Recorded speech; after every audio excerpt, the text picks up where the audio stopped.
About 2 nights ago, I was riding in the car on the way back from Moose Jaw.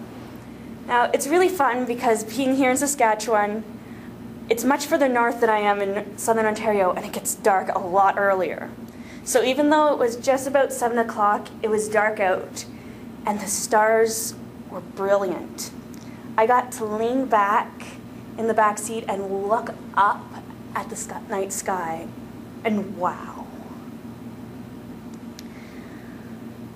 Not only is the blacker here than in southern Ontario, where everything kind of has this pinkish haze,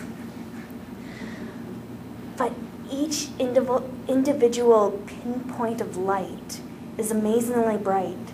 And across the night sky, there's this stripe of the Milky Way. It made me start to think, it's like, how small am I that it's such a wonder that God still cares for me. He still cares for you. It made me think of one thing that I've been reading. I've been reading Chesterton. And he said that God is strong enough to exult in monotony, being so alive, like a little child stuck on one of his favorite games. God says every morning, do it again to the sun, and every evening, do it again to the moon. But in the midst of all this, looking after the universe in its cosmic bigness, he cares for me. Look at the way that God's power is working and rejoice in it. That's what Paul is saying here. If you want to open up your Bibles to Philippians 2. I'm kind of continuing the sermon that I started last time, where it's preached on the first part of the chapter. Now I'm starting at verse 12. And Paul here is expanding on this theme. I love in the NIV, we look at verse 15 and how he says that you are going to be shining lights. You are going to shine like stars in the universe. But how is that possible? I'm going to read from the ESV here. The whole passage from 12 to 18. Therefore, my beloved, as you have always obeyed, now so, not only in my presence, but much more in my absence. Work out your own salvation with fear and trembling, for it is God who works in you, both to will and to work for his good pleasure. Do all things without grumbling or questioning, that you may be blameless and innocent children of God, without blemish in the midst of a crooked and twisted generation, among whom you shine as lights in the world, holding fast to the word of life, so that in the day of Christ I may be proud that I did not run in vain or labor in vain. Even if I am to be poured out as a drink offering upon the sacrifice of your faith offering, I am glad and rejoice with all of you. Likewise, you should also be glad and rejoice with me.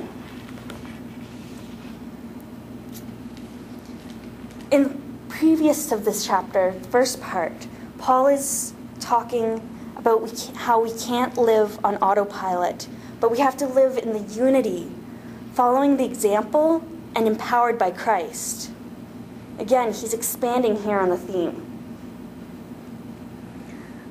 Often, we get caught up in verse 12 and tie ourselves up in little knots, try to figure it out, without looking at the entire passage. But Paul tries to cut us off at the pass here and affirms the Philippians first. He says, as you always have obeyed, not only in my presence, but more so in my absence, keep on doing it. You're doing good. Keep doing so. Work out your own salvation. Wait. What is Paul saying here? Work out your own salvation? This is where we get stuck. Because it seems like he's saying something contrary to the grace that we all know so well. that it's our work that ends in our salvation. But he says to work out our faith, work out your own salvation with fear and trembling. At first, that doesn't really look like that's any help. It still looks scary and confusing. With fear and trembling, of course, if I have to work out my own salvation, I'm going to be terrified because I'm going to hell. But that's not the kind of fear that's here. What Paul is talking is the same fear that people had when Jesus did miracles. It's a fear that leads to an attitude of worship.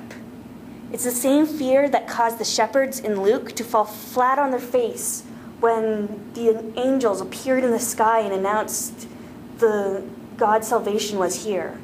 It's the same fear that the disciples had in the boat when Jesus calmed the storm. It's the same fear that caused people to glorify God because he sent them a prophet. How does this affect working out our own salvation? Why is this the attitude that we need to come and work out our salvation in fear and trembling? It's because it's God's power working in and through us. Working out our salvation is not left up to us. We don't have to do it alone. What it looks like to work out our salvation, not in our own power, but for it's God who's working in us. It looks the same to us as it did to the Philippians. And really, the big thing is that we can't do it alone. Verses 14 and 15 start to flesh out what it looks like to work out our salvations.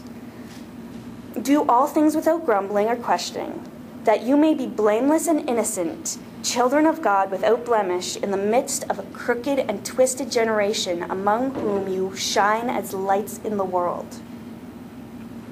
Look at what Paul says. If you weren't convinced that it was impossible for us to work out your salvation before, look at it now.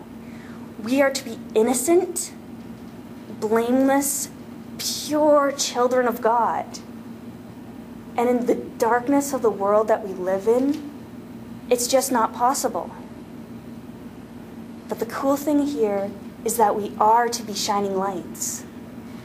That God cares enough for each of us to help us be shining lights without grumbling. It's just like how he says to the sun each morning, do it again. He says to my will each moment of each day, do it again, giving me the strength to live in his will. We are to be holding fast to the word of life. That's what Paul tells us next. In verses 16 and 17, he says, we are to be holding fast to the word of life, so that in the day of Christ I may be proud that I did not run in vain or labor in vain, even as I am being poured out as a drink offering upon the sacrifice offering of your faith. I am glad and rejoicing with all of you. Okay, again, how do we hold fast to the word of life? How are we supposed to be a sacrificial offering? We can't do it on our own. There's a common saying that all of you have probably heard at some point in the Christian culture.